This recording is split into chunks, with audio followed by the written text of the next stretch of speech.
Jack stood on the edge of a skyscraper, his hands over the railing, watching the city lights twinkling in the night sky. Checking his phone, looking at the app. Loading. The words stretched across the screen. Just sign up. It's easy, fun, just what you need. Like you know, Oscar. He complained, looking at his phone. It spoke out loud. Destination arrived. Jack turned, watching the skyline. There was something about that moment. Nothing but the breeze and the lights, representative of the loneliness that he felt.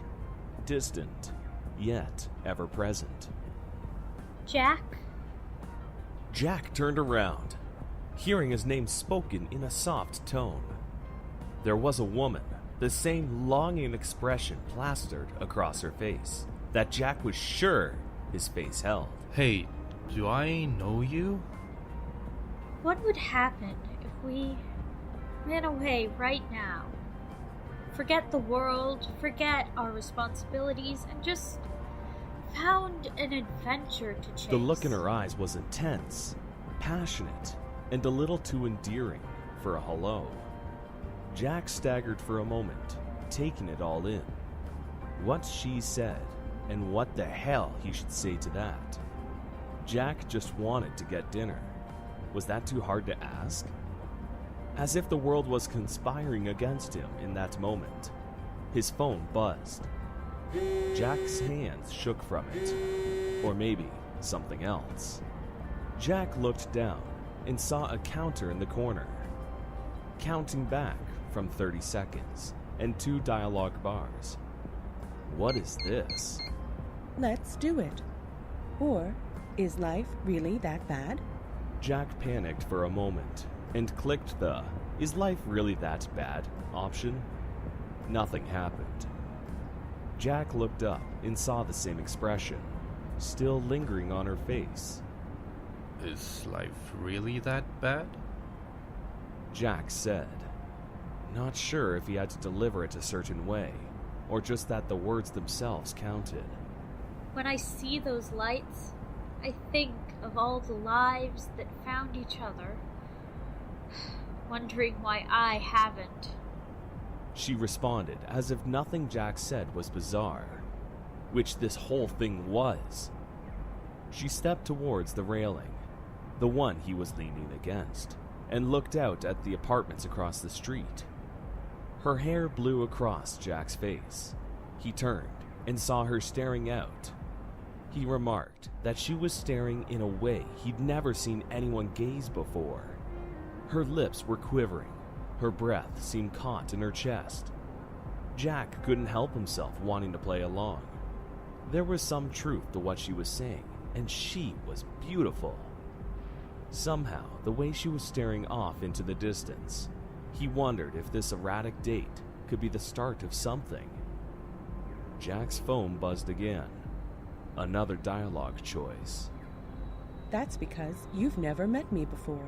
Or, that's how I've always felt.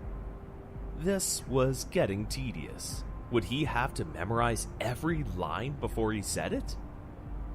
I didn't catch your name. Jack said instead. The phone buzzed. A large X flashed across the screen. Large capital words raced across the screen continuously. Do not go off script. First warning. Jack felt a chill go down his spine. This wasn't right. Jack thought he was just meeting a girl for a night out. I've always felt... Jack looked up to see her finish another dialogue line, just skipping mine. There was apprehension behind her glazed look. That's because you never met me before. He didn't say it like an actor would have. In fact, he barely looked at her. Jack kept looking back and forth at his phone. He relaxed as she sunk her hands around his waist. Jack still held the phone out behind her back. It said to kiss her, so he did. The night was like a blur. It was as if he wasn't even living his life, but acting out a movie. Every action, every word was a choice. an A or a B. This woman kept with it, never faltering, always answered on time, with no hesitation whatsoever. Jack woke up in his bed. She was sound asleep. His phone said the words, Date completed. Jack didn't know what else to do, except to make breakfast. What did this mean? Was the girl with him now? Or did he just hire someone for the night? What was he supposed to tell his friends, his family? These thoughts only got more complicated as Jack saw her come into the kitchen, bypassing a hello or any acknowledgement of his existence, heading towards the front door. You want breakfast? I'm good. I'm actually running late.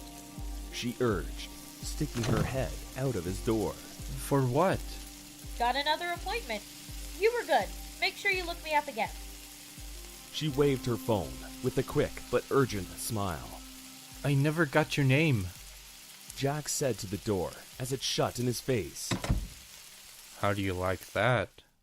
Later that day, Jack sat with his friend, Oscar, the one who told him to start this stupid app in the first place. Jack explained what happened.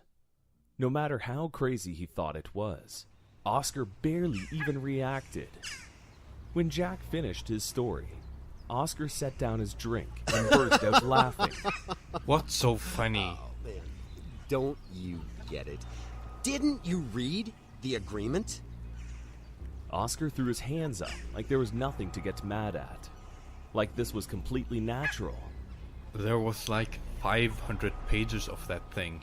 Click the date you want, and someone who wants the same date will show up.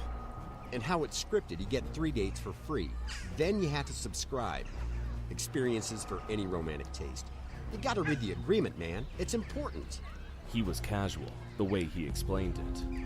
But there was a judgmental tone in his voice. But all I wanted to find was a girlfriend. Well, there's packages for that. Are you listening to yourself? But there was a judgmental tone in his voice. Jack stood up. He knew he was making a scene. And damn right, it felt good too. This was insanity. Oscar ushered Jack to sit down and to stop yelling. Listen, how do you think I found Susan? The girl is way too hot for me. Guaranteed love, loyalty, and if I want to upgrade to a wife, well, then it's a pre-order package. This is prostitution. Calm down. Oscar shook his head, like he was explaining something to a child. It's not. They're paying too. Romance Incorporated is just a middleman who handles all the crap that ruins relationships. Why would Susan do this? I'm sure she could date anyone she wanted to. I don't know. I've never asked. Oscar seemed perplexed. Jack sat down, head in his hands. He almost felt like ripping his hair out. None of this made any sense. You've been with her for 2 years. Yeah, she's been great. Don't you love her? Sure I do. But everything is scripted. Only events, certain dates, meeting parents. We go our separate ways a lot. If she wants to watch one of her stupid shows, or if I want to do something, I put in a request, like a contracted marriage. We never fight. Don't you ever go off script? Don't you ever go off script! Oscar spat out his drink. He composed himself and coughed, talking calmly.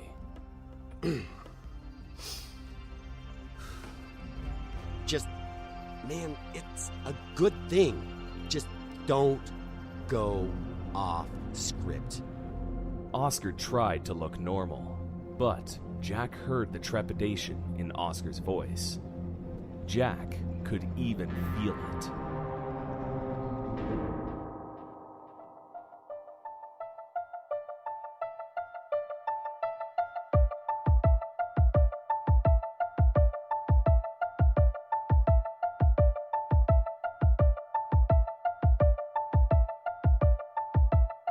As the static fades and the voices fill the speakers, the road you're traveling, the room you're sitting in, it'll start to twist and turn.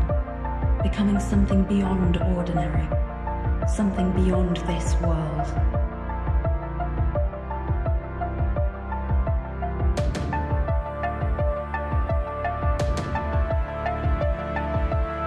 Join us as we travel beyond the stars, deep underground, or in the innermost depths of the human mind.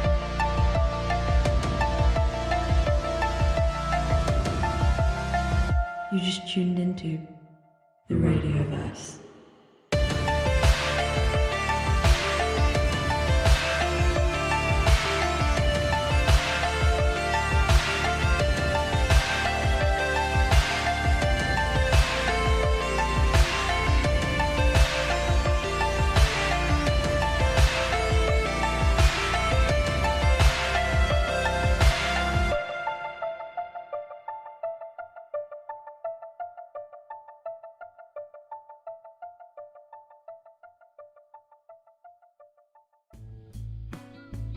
What if I go off script?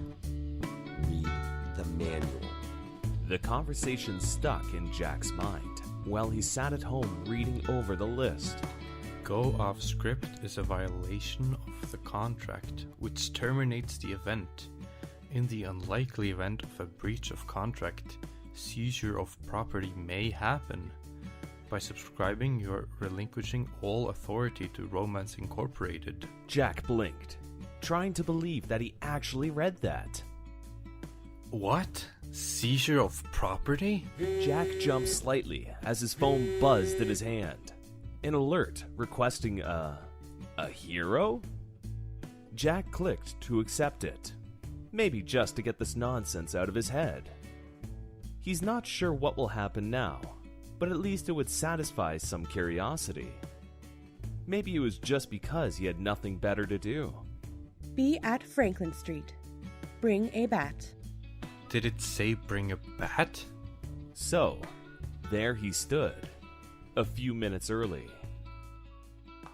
It was almost 4 p.m., and Jack was holding a bat, standing on the side of the road. He wasn't sure if it was the stairs he seemed to keep getting, or if it was the way the crowd avoided him with a wide berth. But he felt extremely ridiculous in that moment.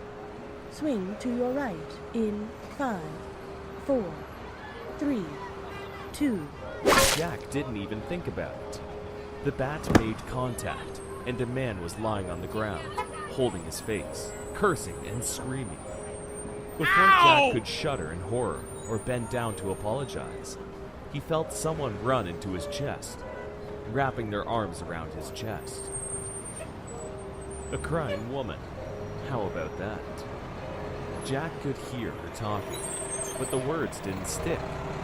A police officer shook Jack's hand, while the officer's partner placed the wounded man in handcuffs, dragging him off to the cruiser. You saved my life. Jack wondered what would have happened if he didn't swing. Would there have been an X on his phone? Would someone else save her? The night and the dialogue happened to be more entertaining than last night. Not so far-fetched and romantic, more relaxed and coy. Jack didn't go off script, but there was still this unsettling feeling in the back of his mind. The same thing happened as last time in the end. Passionate lovemaking and an early morning getaway. She even said the same. You were good. Make sure you look me up again. She also had the same tattoo on the back of her shoulder. A heart with an arrow through it. What do you mean you won't do it again? The words fell out of Oscar's mouth. He spat out his fries and gave Jack a look of incredulity. Laid twice in a row, and you say you don't want it? Let me just throw gold at you. What's wrong with you, man? Because it's not like I'm actually connecting to these girls. Yeah, it's fun, but it's like I'm just playing a game. Jack tried to express it, but Oscar held the same blank, impassive stare. It just wasn't getting through to Oscar, no matter what Jack said. What's wrong with that? Everything! Why don't you enjoy it? It's as real as anything else. She wants to meet a guy, you want to meet a girl. There's nothing wrong then. The middleman takes care of all the unpleasant stuff, all the bullshit, and you get straight to the point. That's a good fucking deal. I don't know. Oscar made sense, but at the same time, Jack still felt unsettled. Oscar laughed, casually sipping his beer. You worry too much. What about falling in love? Man, about a guarantee that she will? And that's how Jack ended up on his third date, the last of the trials. A simple date. They went dancing, watched fireworks over the park. Jack stayed on script. This one was less corny than the other two. He decided that Oscar was right. Somewhere between the flashing lights, the pulsing music, and the rhythm, Jack found himself lost in the moment. The moment felt good. The script even seemed natural. When they went to bed, Jack found himself thinking back and wondering why he had any hesitation to begin with. When she left, hearing that same line he heard before, he was more distracted by his phone beeping. It started to talk without pressing anything. Jack walked over and saw his profile, picture, and information on the screen. This time with a notification, straight in the dead center of his phone. Yes or no? Do you want to upgrade to our monthly package of $39.99? Maybe I worried too much in the beginning. It beat being alone. Sure. Yes or no? I said sure. Yes or no? Fine. Yes, I accept. Thank you. Would you like to purchase additional security? Extra $2.99? Why would I need extra security? Just in case. Article 4A, subsection 12. If a companion breaches protocol and approaches you or your property unsolicited, they will be removed from the premises. Scary. Sure. Yes, I accept. Congratulations on your purchases. There are 20 different matches in a 10-mile radius. Whoa. I'll check it out after work. Jack forgot about it until he saw a cute girl approaching his teller counter. She dropped her check and fumbled around her words. Here, let me help you. You're too sweet. Alert. Accept, yes or no? Jack's phone spoke. He looked around and then at the girl. She watched Jack with a clumsy expression. Beneath it was something else. A knowing look. What the hell not? Yes, I accept. There was something called an open date script Jack learned about. There would be a proposed date, focus of conversation, certain limits of behavior and topics, and of course, some ground rules. The first open date was a non-sexual date, rather cute. She wrote in a request and approached him. She never did tell Jack why. His phone just said to get her number. They met outside of a bank he worked at, and they talked. The phone would prompt topics, mainly about her work, life, her ex-boyfriend, some small details about herself, things the phone shouldn't know. They hung out in a park after going around the city, getting some cheap hot dogs and ice cream. Wasn't that warm out either. There was a stiff breeze, winter around the corner, but that's what it said to do, and oddly enough, it was refreshing. Jack pushed her on the swings.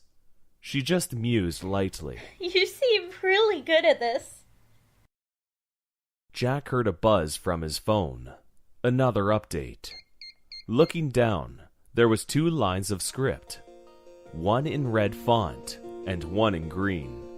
The red font said, That's not the only thing I'm good at. The green said, I'll race you. The timer started counting backwards. Jack tried to relax, but the counter kept going back, mocking his indecision.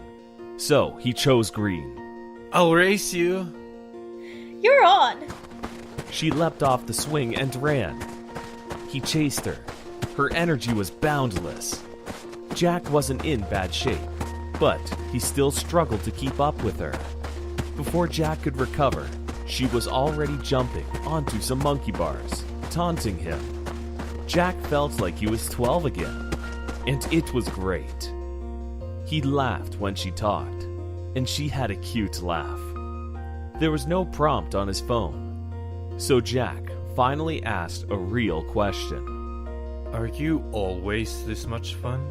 You wouldn't be flirting with me now, would you? Maybe.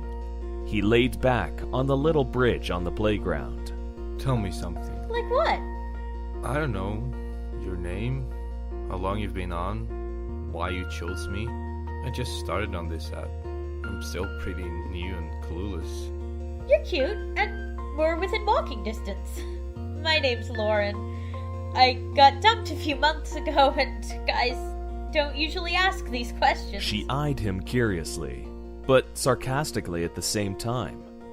A look that made Jack feel large and small at the same time. Will there be another date? I'm not too sure. Here's some advice. You're funny and cute, but you're not too confident of yourself. There's no reason to be so worried all the time. What? Jack sat up, a little confused. Also, you didn't choose the adult choice.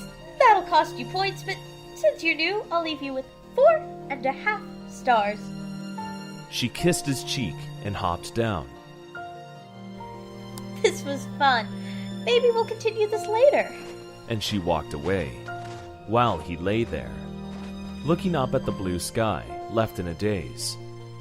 The cold didn't even bother him at this point. Jack's phone beeped. Lauren's face appeared on the screen, with 5 blank stars and a space for an optional review. I'll be damned. Jack wanted to be petty, but she was right, and it was good advice. He wasn't confident. Jack was so mystified by all this that he never took stock of his own attitude. He left her with 4.5 stars and ignored any notifications for the rest of the day. Jack woke up to the smell of breakfast cooking. He wondered if he was still asleep and just dreaming.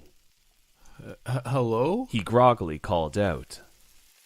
There was a noise, and then a blonde head sticking her head out off the corner of the room. She smiled and waved. That's when Jack realized she was completely naked, except for an apron. Why are you in my house? Breakfast service. She just smiled. I didn't order? He sat up. That's when Jack realized he was handcuffed to the bedpost.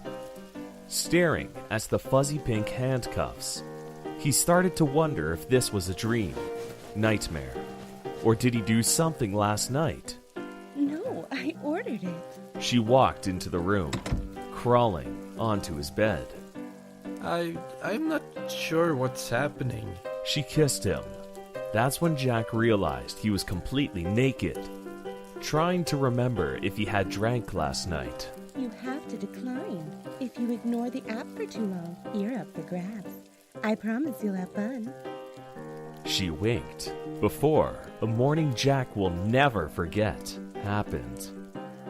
Spending the morning with a woman with a special fetish for cooking breakfast and bondage was fun, if he could get past the oddities, even though the fact that she could have killed him, or worse, at any moment loomed over Jack's head during the insanity.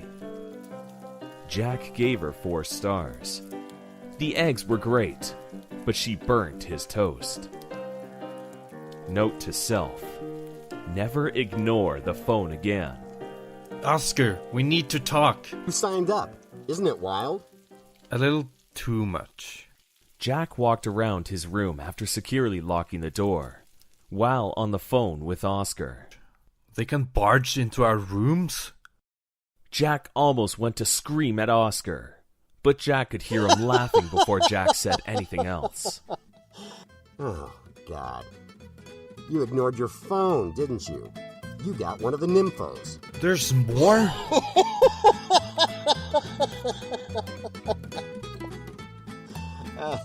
Oh man, one dressed me up as a baby. They pay top dollar, so unless you refuse in the allotted time, then you technically agree. It's all part of the manual. How the hell is that fair? Jack yelled, slamming his hands on the table. You can opt to buy a package to keep them at bay. Enough with the goddamn packages. Just show me how to work this thing. So, they met at the same restaurant as always, Oscar's fingers trailing on Jack's screen. 3 listings in 10 miles for the next hour. Kane wants to... Let's skip Kane. A 3-way with 2 men. Moving on. He clicked on another bubble over a map. A sweet-looking girl. She wants a casual date. Museum. The last was a beautiful, wild-looking girl. To find the meaning of life. Oscar took out his phone, comparing the map. Looks like Caden's got a 5-star review. Museum girl has a 2. Boring, doesn't move fast. Red over there has 4.7, but only a few reviews. Go find the meaning of life, and do me a favor, don't pick up any nymphos. They don't do group dates well. Well, they do. I'm sure you get what I mean. Jack clicked on the redhead, looking for the meaning of life. Who knows? Jack just might find it. That's how Jack met Irene. Jack met her when a red sports car sped up, braked hard, and spun into an impossible-to-parking space. Or, as he stood corrected, the window cracked a bit. He saw her toss her curly red hair out of her face. She had a smile that could melt any ice, or convince a usually reasonable man that he should get in the car after that stunt. Get in. No hesitation. No script on the phone. Just a simple command. Jack knew he shouldn't get in, but statistically speaking, he was safer in her car than out of it. As soon as the door shut, she took Jack's phone out of his hand and put it into airplane mode. Don't fix She it. held it over his head with a smirk, while he felt moderately panicked for some strange reason. When Jack went to grab it, she relented, giving him a wink in the process. My name's Irene. She held out a hand. Even her nail polish was red. Before she let go, the car sped off. Too fast, too wild, and Jack knew he was in trouble. Funny thing was, Jack felt alive. What's your name? She called out, moving her hair out of her face again as the wind whipped it around wildly. Her green eyes seemed to sparkle. Jack! He cringed as she merged into a lane that was occupied. How long have you been on this app? Green means go, red means stop, but she seemed to drive in the exact opposite, often changing lanes instantly. Horns were blazing. Jack wouldn't be surprised if the cops started following them. Less than a week. He managed to wheeze, hands now over his eyes. She relaxed almost instantly. Calming down, she stopped, heading into a park by the bayside. Sorry about that. Can't be too sure that I wasn't going to get another promoter. Promoter? Jack lowered his arms. She was still laughing at him. God, look at your face. She composed herself. It's my special little name for people who love the program to the point of absurdity. Like they forget we're people and think it's some sort of game that you can just turn off when it's convenient. The whole point of this is to fall in love, isn't it? Jack noticed that there's a tear rolling down her freckled cheek. She looks crazy, wild, but she looked real and frustrated. Jack looked down at the black screen, and he felt a sort of peace he hasn't had since he started this damn thing. I know what you mean. This is probably the first real conversation I've had since I started up with this app. I'll leave out how it was brutally but honestly corrected. Good. She wiped at her cheek and nodded. Then, do you want to find the meaning to life? I'm here, aren't I? The car stopped just then. Jack was so busy looking at her, it occurred to him that he had no idea where they were. She unbuckled her seatbelt and looked at Jack with this intense gaze. It just screamed, "You too." They didn't get out as he unbuckled. Just the opposite. She sped up, and Jack held on for dear life. She cheered, whooping, screaming. Not a cute little chuckle, not a giggle, but a manic laugh. Hey! That was a red light! Jack yelled. She turned up the radio, cheering. She didn't look back at Jack. She just kept driving, faster and faster, weaving through traffic. 30 miles, 40 miles, 50 miles. She kept her eyes focused, her teeth gritting, unwilling or unable to look away from the road ahead. Don't you dare close your eyes! Take it in! She grabbed Jack's hand. It occurred to him that he might die here. Jack looked at her and just yelled over the radio. Hey! No! I'm alive! The door was locked, and her grip only tightened. Not that if he could dive out, that Jack would survive. Suddenly, as soon as it begun, it came to an utter stop. In a parking space? Come on! She was already out of the car, waving at him. I'm alive? She patted Jack's body down, chuckling in disbelief, slinking his head back, laughing like a man ought after cheating death. Jack wanted to yell at her as soon as he got out, but she was already a step ahead of him, grabbing his hands and pulling Jack into a deep, passionate kiss. Jack has never been kissed like that before. She led him to a boardwalk that overlooked the harbor. The first sensation was how quiet and cold it was. Snowdrifts on what they could attempt to call a beach, while they watched the waves lap to the shore. Behind them, the lights, noise, the chaos of day-to-day life. But here, it was different. No cars, nothing but a momentary lapse of silence. A few lights in the distance beyond the edge of the horizon. Her hand curled around Jack's hand as she leaned back. You didn't run? I'm still alive. You're frustrated too? Jack looked at her quizzically as she said it. I mean, about the dating app and everything else involved. Maybe we're just lost. Like one of those ships. Never coming home. Jack didn't know why he said that, but it felt right. Probably the damned script bleeding into his mind. It felt good, though, to have a real thought and a real moment. Maybe I'm just sick of all the games and lies, pretending to know someone. So, scream. What? No one's here. Just us and the breeze. She stepped forward, cupping her hands over her mouth. Goddamn fake world! Why is it so hard to have a real conversation? She was wrong. They weren't alone. Some seagulls took flight, as well as an elderly couple.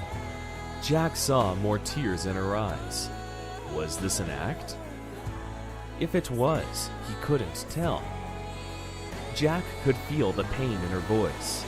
He stepped forward and cupped his hands over his mouth with the lingering thought, when in Rome, right? What? Who the hell let someone break into my house without my immediate consent?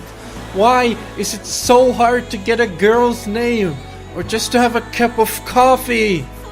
Jack's voice echoed, carrying coffee out into the breeze, slowly being drowned out by the crashing waves. He felt a weight fall off his chest. That was until Irene collided with him. The rest of the night was a hazy blur.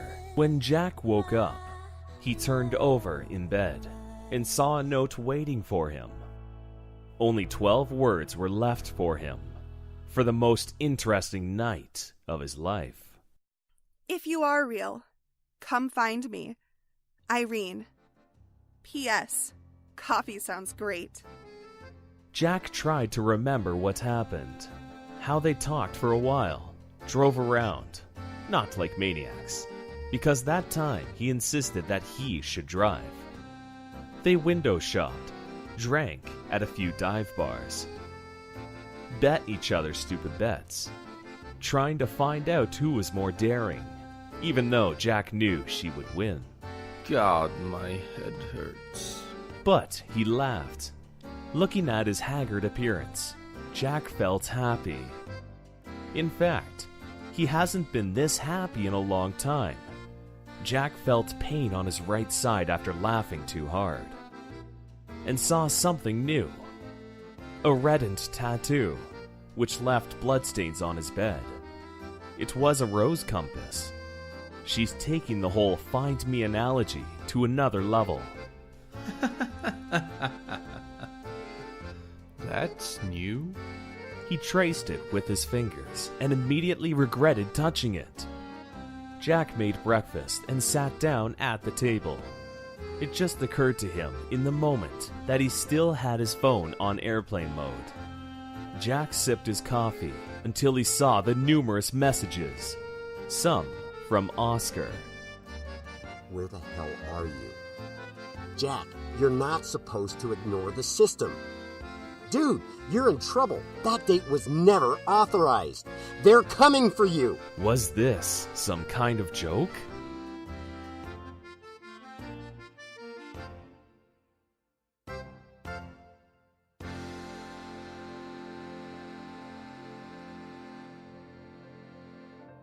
Romance Inc. Part 1 was written and directed by Justin Morton, produced by Sasha Bloor, edited by Sasha Bloor, E.S. Henry, and Justin Morton, with music and sound effects by Epidemic Sounds and Charlie Harper, starring Morty W.K., Megan Taylor, S.H. Cooper, Lee, E.S. Henry, Julie Bowden, and narrated by yours truly, Matt Raftis.